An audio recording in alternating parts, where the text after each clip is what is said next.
মৰমৰ ছাত্ৰ-ছাত্ৰীসকল, আজি মই তোমালোকৰ লগত পুথিভঁৰাল ৰচনাখন আলোচনা কৰিম। এই ৰচনা তোমালোকৰ 9, 10, 11, 12 এই চাৰিটা শ্ৰেণীৰ বাবে দৰকাৰী।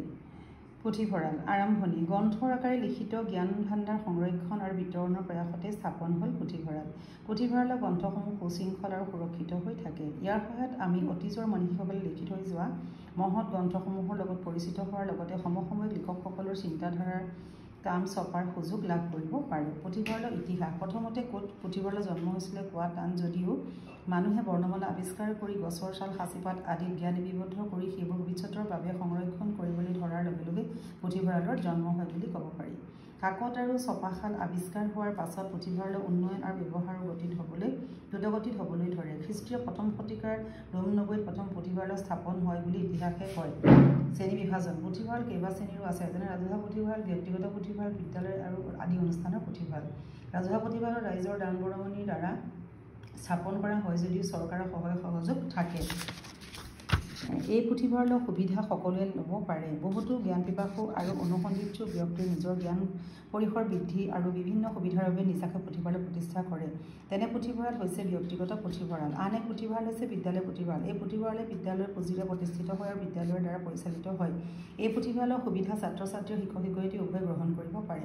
পুথিভঁৰালৰ পৰিচালনাৰ নিয়ম। পুথিভঁৰাল পৰিচালনাৰ কিছু নিৰ্দিষ্ট নিয়ম থাকে। একোখন গ্ৰন্থ পঢ়ুৱৈ এসপ্তাহ বা অতি বেছি 15 দিন ৰখাৰ নিয়ম।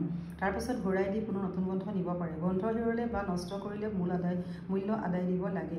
কিছুমান দুষ্প্ৰাপ্য গ্ৰন্থ ঘৰলৈ নিব নিদি পুথিভঁৰালত অধ্যয়ন কৰিবলৈ দিব লাগে। পুথিভঁৰাল পৰিচালনা কৰা লোকজনক পুথিভঁৰালী বোলে। পুথিভঁৰালসমূহ সুস্থভাৱে পৰিচালনা কৰা পুথিভঁৰালীৰ দায়িত্ব। পঢ়ুৱৈ উপযোগী গ্ৰন্থ অনায়াসে পঢ়ুৱৈৰ আগত দাঙি ধৰিব পৰাটোৱেই তেওঁৰ দক্ষতাৰ পৰিচয়। পুথিবোৰ শ্ৰেণীবদ্ধ প্ৰণালীবদ্ধভাৱে সজাই থ'ব লাগে। মুঠতে পৰিচালনাৰ দক্ষতা, পঢ়ুৱৈ সমাজৰ আন্তৰিকতা আৰু নিয়মানুৱৰ্তিতাৰ ওপৰতে পুথিভঁৰালৰ সফলতা নিৰ্ভৰ কৰে। পুথিভঁৰালৰ আৱশ্যকতা। পুথিভঁৰাল অতীত, বৰ্তমান আৰু ভৱিষ্যতৰ যোগসূত্ৰ। পুথিভঁৰালে জ্ঞানপিপাসুক নিত্য নতুন জ্ঞানৰ সন্ধান দিয়ে, অনুসন্ধিৎসুক গৱেষণাৰ সমল দিয়ে, চিন্তাবিদক চিন্তা আৰু ভাবুকক ভাৱৰ সমল দিয়ে। মুঠতে পুথিভঁৰালে সাহিত্য, দৰ্শন, বিজ্ঞান, ৰাজনীতি, অৰ্থনীতি, বাণিজ্য আদি সকলো দিশতে জ্ঞানৰ সন্ধান দিয়ে। সেয়ে মানৱ জাতিৰ আপুৰুগীয়া সম্পদ। সামৰণি। পুথিভঁৰালৰ ব্যৱস্থা থকা বাবেই আমি আমাৰ অতীতৰ বুকুত হেৰাই যোৱা মহৎ লোকসকলৰ ৰচনাৰাজিৰ সৈতে যোগসূত্ৰ স্থাপন কৰিব পাৰিছোঁ। সমাজৰ যিমানেই পুথি অধ্যয়নৰ স্পৃহা বাঢ়িব, সিমানেই ভাষা, সাহিত্য, সংস্কৃতিৰ পৰিসৰ বৃদ্ধি হ'ব আৰু জাতিটো সভ্য জ্ঞানী হিচাপে পৰিচিত হ'ব। গতিকে আমি পুথিভঁৰাল স্থাপনক গুৰুত্ব দিব লাগে।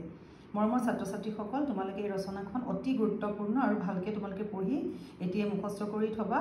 এইখন 9, 10, 11, 12 সকলোৰে কাৰণে ইম্পৰ্টেণ্ট। মই আৰু ৰচনা তোমালোকক পিছে আলোচনা কৰি যাম। তোমালোকে ভিডিঅ'টো লাইক কৰিবা, শ্বেয়াৰ কৰিবা, ছাবস্ক্ৰাইব কৰিবা, এটা কমেণ্ট কৰিবা। Thank U.